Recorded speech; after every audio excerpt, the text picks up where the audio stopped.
आज के इस वीडियो में फिर से जो है हम जीके और जीएस का एमसीक्यू टाइप के क्वेश्चंस को लेकर आए हुए हैं।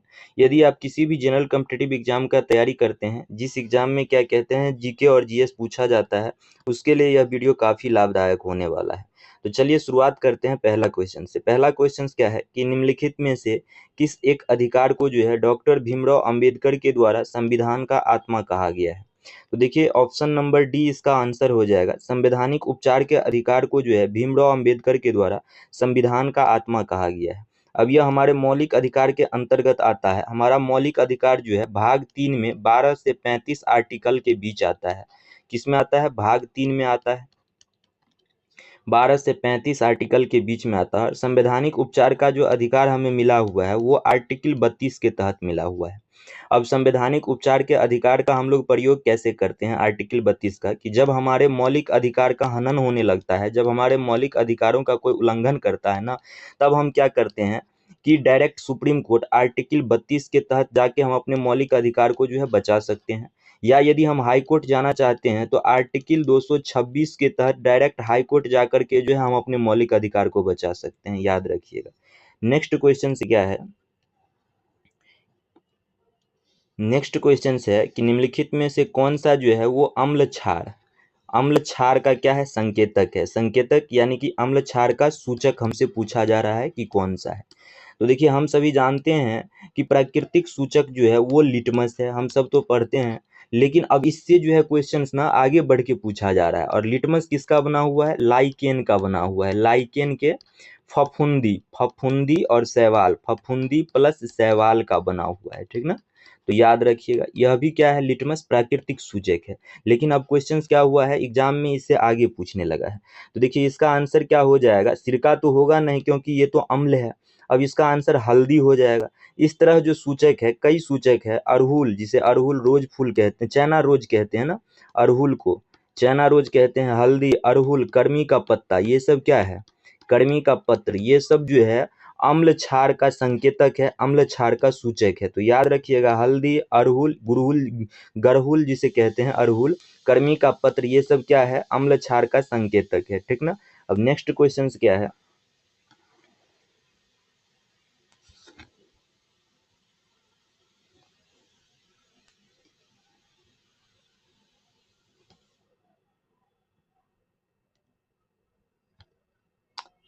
देखिए नेक्स्ट क्वेश्चन क्या है कि कौटिल्य जो है किस स्थान में राजनीतिक विज्ञान और अर्थशास्त्र के प्राध्यापक थे। तो कौटिल्य जो थे वो तक्षशिला में, तक्षशिला यूनिवर्सिटी में जो है वो क्या थे? प्राध्यापक थे। और तक्षशिला यूनिवर्सिटी अभी जो है रावलपिंडी, एक मिनट, रावलपिंडी पाकिस्तान में स्थित है। कहाँ स्थित है? पाकिस्तान में अभी वर्तमान में तक्षशिला यूनिवर्सिटी है। कौटिल्य जिसे हम लोग चाणक्य कहते थे, उसी को कौटिल्य भी कहा जाता था। तो याद रखिएगा राजनीतिक विज्ञान और अर्थशास्त्र के जो प्राध्यापक थे वो किस यूनिवर्सिटी में थे? तो तक्षशिला यूनिवर्सिटी में थे। नेक्स्ट क्वेश्चन क्या है, नेक्स्ट क्वेश्चन है कि सतलुज और काली नदी के बीच स्थित हिमालय के भाग को निम्नलिखित में से किस नाम से जाना जाता है। तो याद रखिएगा कि हिमालय को जो है प्रादेशिक विभाजन के लिए 4 प्रकार से बांटा गया है। अब देखिए पहले किस किस कैसे कैसे बांटा गया है। सिंधु और सतलज नदी के बीच के क्षेत्र को क्या कहते हैं? सिंधु और सतलज नदी के जो बीच का क्षेत्र है उसे पंजाब हिमालय के नाम से जाना जाता है, पंजाब हिमालय के नाम से। और सतलज नदी, सतलज नदी और क्या कहते हैं, काली नदी के बीच के क्षेत्र को, सतलज और काली नदी के बीच के क्षेत्र को जो है कुमायूं हिमालय के नाम से जाना जाता है। उसके बाद काली नदी और तीस्ता नदी के बीच के क्षेत्र को जो है, काली और तीस्ता के बीच के क्षेत्र को नेपाल हिमालय के नाम से जाना जाता है।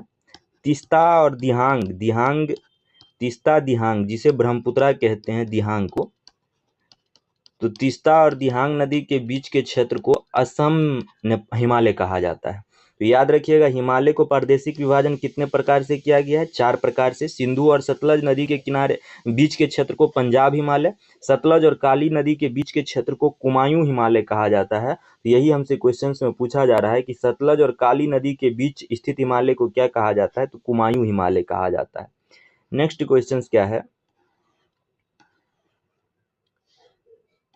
नेक्स्ट क्वेश्चन है कि पारिस्थितिकी तंत्र में ऊर्जा प्रवाह का 10% नियम किसने दिया था?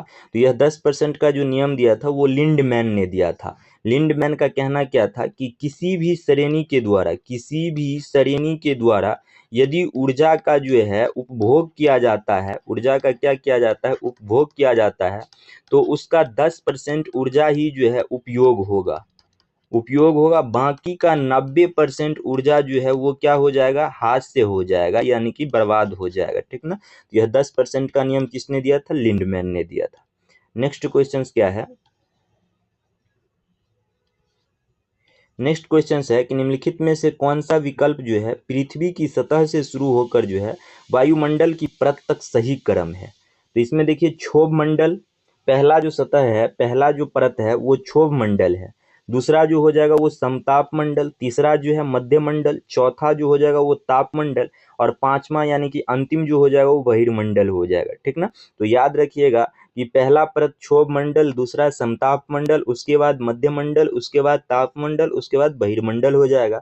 यानी इसका जो आंसर हो जाएगा वो ए ऑप्शन हो जाएगा। अब देखिए क्षोभ मंडल में जो है मौसम संबंधी घटनाएं होती है, मौसमी संबंधी घटना हमें देखने को मिलती है। समताप मंडल में जो है विमान वगैरह जो है समताप मंडल में वो काम करते हैं ना। उसके बाद नेक्स्ट क्वेश्चन क्या है कि भूकंप के संबंध में निम्नलिखित में से कौन सा कथन सत्य है? यहाँ ए ऑप्शन क्या दिया गया है, पी तरंग अनुप्रस्थ तरंग है। तो सबसे पहले जान लीजिए कि भूकंप के दौरान जो है 3 प्रकार की तरंग निकलती है, पी तरंग, और क्या कहते हैं एस तरंग, और तीसरा एल तरंग निकलता है। पी को प्राइमरी वेव कहते हैं, एस को सेकेंडरी वेव कहते हैं, एल को लघु वेव कहते हैं। पी तरंग जो होता है वो किस प्रकार का तरंग होता है? अनुदैर्घ्य तरंग होता है, अनुदैर्घ्य तरंग होता है। और एस तरंग जो होता है ना, ये अनुप्रस्थ तरंग होता है, अनुप्रस्थ तरंग होता है। अनुदैर्घ्य का अर्थ होता है क्या है? सीधा गमन करना। अनुप्रस्थ का अर्थ होता है टेढ़ा मेढ़ा गमन करना। तो अब देखिए पी तरंग हमें क्या कह रहा है कि अनुप्रस्थ तरंग है, नहीं, पी तरंग क्या हो जाएगा? अनुदैर्घ्य तरंग हो जाएगा। तो ए नंबर जो ऑप्शन होगा वो गलत है। अब बी क्या है कि धरातल पर उद्गम केंद्र के ऊपर के स्थान को क्या कहते हैं? अधिकेंद्र कहते हैं। तो देखिए क्या होता है कि जहां से उद्गम होता है उसे तो फोकस पॉइंट कहते हैं, यानी कि क्या कहते हैं? उद्गम केंद्र कहते हैं। लेकिन पृथ्वी पर जहां पहली बार पहुंचता है उसे अधिकेंद्र कहते हैं, ईपी सेंटर कहते हैं। ठीक ना, ईपी सेंटर कहते हैं। और यह उद्गम के ऊपर स्थान होता है, उद्गम के ऊपरी स्थान को क्या कहते हैं? अधिकेंद्र कहते हैं। तो बी ऑप्शन जो होगा वो सही होगा। अब सी ऑप्शन क्या है कि जानवरों के व्यवहार का अध्ययन स्थानीय लोगों द्वारा अपनाई गई भूकंप की भविष्यवाणी की तरीके में से एक है। हाँ, सी ऑप्शन भी सही है, जानवर को जो है भूकंप आने से पहले पता चलता है। अगर तो दो ऑप्शन यहाँ सही है। अब इसका आंसर क्या हो जाएगा कि उपयुक्त में से एक से अधिक हो जाएगा, क्योंकि क्या है, बी भी सही है, सी भी सही है। अगर डी ऑप्शन क्या कहते हैं दे सकता था कि भूकंप होने से पहले जो है, भूकंप आने से पहले जो है वायुमंडल में क्या होता है कि भूकंप आने से पहले वायुमंडल में रेडॉन गैस की जो है ना मात्रा बढ़ जाती है। याद रखिएगा, रेडॉन गैस की मात्रा क्या होती है? भूकंप आने से पहले वायुमंडल में बढ़ जाती है। नेक्स्ट क्वेश्चन क्या हो जाएगा?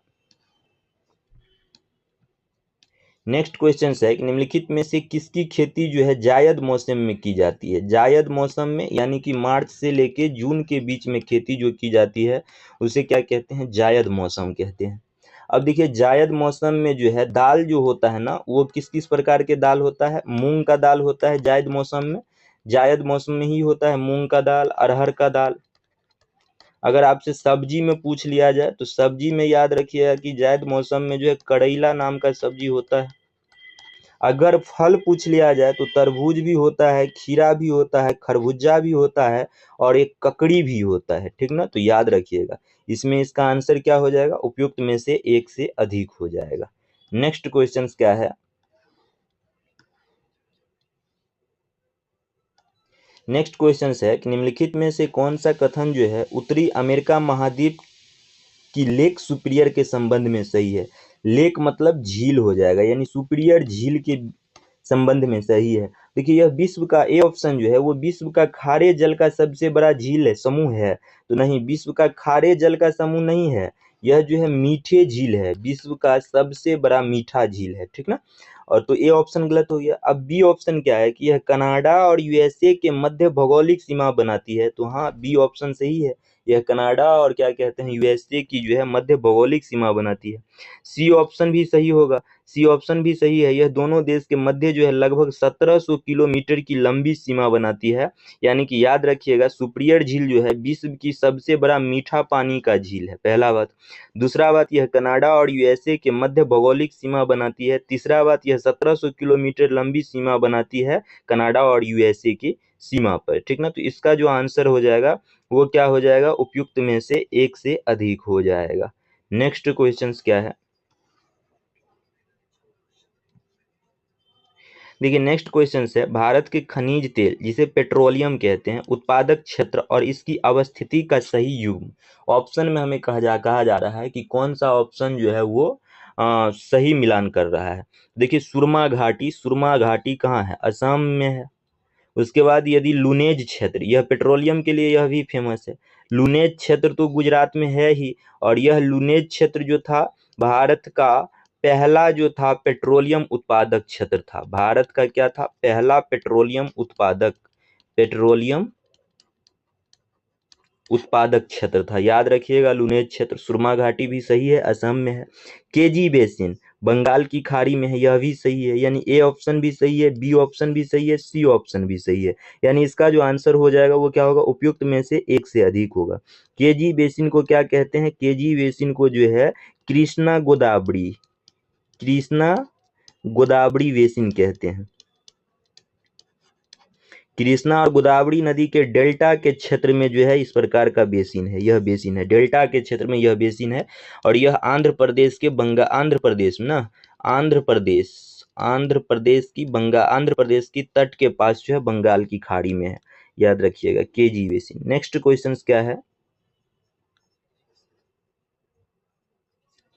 देखिए नेक्स्ट क्वेश्चन क्या है, इल्बर्ट बिल लागू करने के संबंध में निम्नलिखित कथन पर विचार करें। देखिए 1883 ईस्वी में सरकार ने इल्बर्ट बिल लागू करने का प्रयास किया था, हाँ किया था, सही ऑप्शन ए ऑप्शन जो है वो सही है। इस बिल के जरिए भारतीय अखबार पर प्रतिबंध लगाने का प्रयास किया गया था, नहीं, भारतीय अखबारों पर प्रतिबंध लगाने का प्रयास जो है इल्बर्ट बिल के माध्यम से नहीं किया गया था। यानी एक ही ऑप्शन सही होगा, जो 1883 में सरकार ने इल्बर्ट बिल लागू करने का प्रयास किया था। तो अब आपके मन में क्वेश्चन तो जरूर बनता होगा कि इल्बर्ट बिल था क्या। तो देखिए इल्बर्ट बिल क्या था कि 1883 में सरकार ने इल्बर्ट बिल लागू करने का प्रयास किया। इसको लेकर काफी हंगामा हुआ, क्योंकि इस विधेयक में प्रावधान किया गया था कि भारतीय न्यायाधीश भी ब्रिटिश या यूरोपीय व्यक्ति पर मुकदमा चला सकते थे, ताकि भारत में काम करने वाले और अंग्रेज भारतीय न्यायाधीश के बीच जो है वो समानता स्थापित की जा सके। जब अंग्रेज के विरोध की वजह से सरकार ने यह विधेयक वापस लिया, तो भारतीयों ने इसका जो है काफी विरोध किया। तो समझ गए ना इल्बर्ट बिल क्या था। इल्बर्ट बिल के तहत जो था भारतीय न्यायाधीश जो थे वो ब्रिटिश और यूरोपीय व्यक्ति पर मुकदमा चला सकते थे। नेक्स्ट क्वेश्चन क्या है,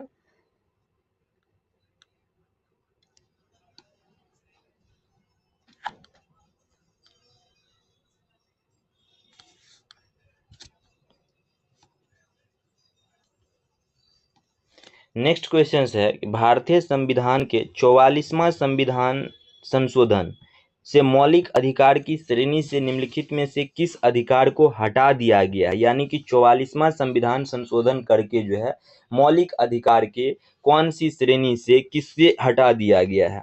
तो देखिए संपत्ति के अधिकार को जो है 44वां संविधान संशोधन 1978 ईस्वी में हुआ था, और इस संपत्ति के अधिकार को मौलिक अधिकार से हटा दिया गया है और इसे कानूनी अधिकार में रख दिया है, कानूनी अधिकार में जो है रखा गया है। और अनुच्छेद 300 ए के तहत ए में रखा गया है, अनुच्छेद 300 ए में रखा गया है, संपत्ति के अधिकार को मौलिक अधिकार से हटा दिया गया है, ठीक ना। 44वां संविधान संशोधन 1978 ईस्वी के द्वारा। अब देखिए नेक्स्ट क्वेश्चन क्या है कि अंग्रेज ने बंगाल विभाजन के पीछे क्या तर्क दिया था। देखिए अंग्रेज ने बंगाल विभाजन के पीछे जो तर्क दिया था वो प्रशासनिक सुविधा का तर्क दिया था कि प्रशासनिक सुविधा जो है वो बिगड़ रही है। लेकिन वास्तव में प्रशासनिक सुविधा नहीं था। यह क्या था, अंग्रेज जो थे वो बंगाल में फैल रहे राष्ट्रवाद को रोकने का प्रयास कर रहे थे। लेकिन अंग्रेज ने प्रशासनिक सुविधा के लिए जो है वो तर्क दिया था, लेकिन हो क्या रहा था, बंगाल में राष्ट्रवाद का भावना फैल रहा था, उसे दबाने के लिए बंगाल विभाजन का के पीछे तर्क दिया था। और बंगाल का जो विभाजन हुआ था कब हुआ था, कर्जन के समय में हुआ था। उस समय भारत का जो वायसराय था कर्जन था, और कर्जन था कब हुआ था, 1905 ईस्वी में हुआ था। इन्होंने कब घोषणा कर दिया था, 19 जुलाई 1905 ईस्वी को यह बंगाल विभाजन की घोषणा कर दिया गया था। और बंगाल विभाजन के तहत जो है फूट डालो और राज करो का नीति कौन, फूट डालो और राज करो का नीति अंग्रेज अपनाना चाहते थे। डालो और राज करो का नीति अपनाना चाहते थे अंग्रेज, ठीक ना। तो बंगाल विभाजन को रद्द कब किया गया, 1911 ईस्वी में रद्द करने की घोषणा किया गया। किसने किया, दिल्ली दरबार में जो है, दिल्ली दरबार में घोषणा किया गया था। दिल्ली दरबार में कैसे इसका घोषणा किया गया था, थोड़ा और डिटेल यदि हम जाने तो देखिए उस समय क्या हुआ था, 1911 ईस्वी में जो है ब्रिटेन का राजा जॉर्ज पंचम जो है वो भारत आए थे। जॉर्ज पंचम भारत आए थे और उन्होंने 1911 ईस्वी में दिल्ली दरबार में बंगाल विभाजन को रद्द करने की घोषणा किया था। और इस समय जो वायसराय था कौन था, इस समय डफरिन नहीं, लॉर्ड हार्डिंग जो था वो वायसराय था, हार्डिंग। तो याद रखिएगा 1911 में घोषणा किया गया दिल्ली दरबार को, जॉर्ज पंचम भारत आए हुए थे, ब्रिटेन के राजा, इन्होंने घोषणा किया था। इस समय वायसराय लॉर्ड हार्डिंग था। कर्जन ने 19 जुलाई 1905 ईस्वी को घोषणा किया था बंगाल विभाजन को, और यह बंगाल विभाजन रद्द करने की जो घोषणा किया गया था यह प्रभावी हुआ था 1 जनवरी जो है, 1 जनवरी 1912 ईस्वी को यह प्रभावी हुआ था। याद रखिएगा, ठीक ना। नेक्स्ट क्वेश्चन क्या है, नेक्स्ट क्वेश्चन है, निम्नलिखित में से कौन सा प्रावधान नीति निर्देशक तत्व तथा मौलिक कर्तव्य दोनों का एक भाग है। मौलिक कर्तव्य और नीति निर्देशक दोनों का एक भाग है। इसका आंसर, सही आंसर जो हो जाएगा सी ऑप्शन हो जाएगा, यानी अभिभावक 6 से 14 वर्ष के बच्चों को शिक्षा का अवसर दिलाएं। यानी नीति निर्देशक में यह बात जो है आर्टिकल किस में लिखा गया है, 45 में लिखा गया है, ठीक है। और मौलिक कर्तव्य की संख्या कितनी है, अभी वर्तमान में मौलिक कर्तव्य की संख्या जो है वो 11 है। और 11वां मौलिक कर्तव्य जो है यह दिया गया है, 11वां मौलिक कर्तव्य यही है, अभिभावक बच्चों को शिक्षा के अवसर दिलवाएं। और यह 11वां मौलिक कर्तव्य जो है कब जोड़ा गया था, 86वां संविधान संशोधन 2002 ईस्वी में जोड़ा गया था कि अभिभावक जो है 6 वर्षों से 14 वर्ष के बच्चों को जो है शिक्षा का अवसर दिलवाएं। और एक बात और याद रखिएगा यहाँ से कि 86वां संविधान संशोधन 2002 ईस्वी में ही 6 से 14 वर्षों के बच्चों को जो है सरकार निःशुल्क शिक्षा देगी। यह किस में आता है, मौलिक अधिकार में आता है। तो इससे 3 बात याद रखिएगा, आर्टिकल नीति निर्देशक में दिया गया है आर्टिकल 45 में 6 से 14 वर्ष के बच्चे को अभिभावक अवसर दिलवाए, और मौलिक कर्तव्य 11वां मौलिक कर्तव्य में दिया गया है जो 86वां संविधान संशोधन 2002 में जोड़ा गया था कि अभिभावक बच्चों को शिक्षा के अवसर दिलवाए। और यही बात सरकार निःशुल्क शिक्षा देगी 6 से 14 वर्षों की बच्चों को 86वां संविधान संशोधन मौलिक अधिकार में दिया गया है, ठीक ना। नेक्स्ट क्वेश्चन क्या है कि लघु पथन के समय परिपथ में विद्युत धारा का मान क्या होता है। लघु पथन यानी कि शॉर्ट सर्किट का बात किया जा रहा है, किसका बात किया जा रहा है, शॉर्ट सर्किट का बात किया जा रहा है। यानी कि लघु पथन के समय परिपथ में विद्युत धारा का मान बहुत अधिक बढ़ जाता है। इसमें क्या होता है कि प्रतिरोध का जो मान होता है वो लगभग शून्य हो जाता है, वोल्टेज का मान लगभग शून्य हो जाता है, और धारा का मान क्या होता है, अत्यधिक बढ़ जाता है। याद रखिएगा, धारा का मान क्या होता है, अत्यधिक बढ़ जाता है लघु पथन में, शॉर्ट सर्किट में। नेक्स्ट क्वेश्चन क्या है कि बैल की एक जोड़ी खेत जोतते समय हल पर 140 न्यूटन का बल लगाती है। जोता गया खेत 15 मीटर लंबा है, तो खेत की लंबाई को जोतने में किया गया कार्य क्या होगा। कार्य बराबर फॉर्मूला क्या होता है, बल गुना विस्थापन होता है, यानी कि एफएस होता है, एफएस कॉस थीटा होता है, डब्लू बराबर। देखिए बल हमें कितना दिया गया है, 140 न्यूटन दिया गया है। बल कितना दिया गया है, 140 न्यूटन दिया गया है। और विस्थापन कितना दिया गया है, 15 मीटर दिया गया है। विस्थापन कितना, 15 मीटर दिया गया है, ठीक ना। तो अब देखिए क्या होगा कि W बराबर जो हो जाएगा वो 140 गुना 15। अब 140 को 15 से गुना कीजिएगा तो 15 जीरो का जीरो, 15 चौके 60 का जीरो, हाथ में 6, और 15 और 6 कितना, 21 हो जाएगा। यानी 2100 जूल जो है वो कार्य किया जाएगा। ऑप्शन जो हो जाएगा वो सी ऑप्शन हो जाएगा।